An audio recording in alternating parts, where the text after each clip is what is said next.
तो आहे आणि अवघ्या काही क्षणात हा तराफा आता समुद्रात जाईल आणि आपल्या लाडक्या बाप्पाचं विसर्जन होईल।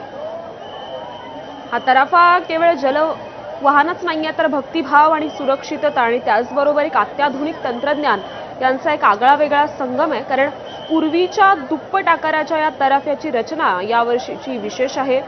त्यामुळे त्याला समुद्रात मार्गक्रमणासाठी कुठल्याही बोटीच्या सहाय्याची गरज भासणार नाहीये, हे यावर्षीच्या तराफ्याचं खास वैशिष्ट्य आहे। कॅप्टनच्या नियंत्रणाखाली हा तराफा स्वतःच समुद्राच्या लाटांवर स्वार होऊन आगेकूच करणार आहे। विसर्जन क्षणांचा हा भार सांभाळताना तो स्थिर राहावा यासाठी सुद्धा विशेष अभियांत्रिकीचा वापर करण्यात आलेला आहे।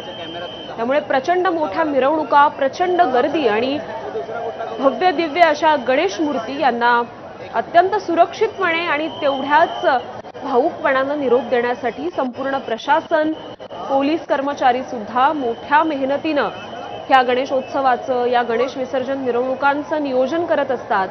आणि आता त्यानंतर ही गणेश विसर्जन मिरवणूक अंतिम टप्प्यात येऊन पोहोचली आहे। अवघ्या काही क्षणांमध्ये लाडका गणपती बाप्पा विसर्जित होईल आणि त्याला साश्रू नयनांनी निरोप दिला जाईल। तर गणपती बाप्पाला निरोप देताना आतापर्यंत भाविक हे श्रींच्या मूर्तीवर हाताने समुद्रजल शिंपडत असत, परंतु यंदा हे समुद्रजल हे स्वयंचलित पद्धतीने मूर्तीवर बरसणार आहे असं सुद्धा आपल्याला समजतंय। तर ह्या भक्तिमय क्षणांना आधुनिकतेचा नव्यानं कुठेतरी जोडलं जातंय आणि हे दृश्य यंदाच्या विसर्जनाचं वैशिष्ट्य ठरतंय। विसर्जन मिरवणुकीसाठीचा राजाचा विशेष रथ देखील म्हणजेच ज्याला आपण ट्रॉली म्हणतो हा तितकाच अद्ययावत आहे।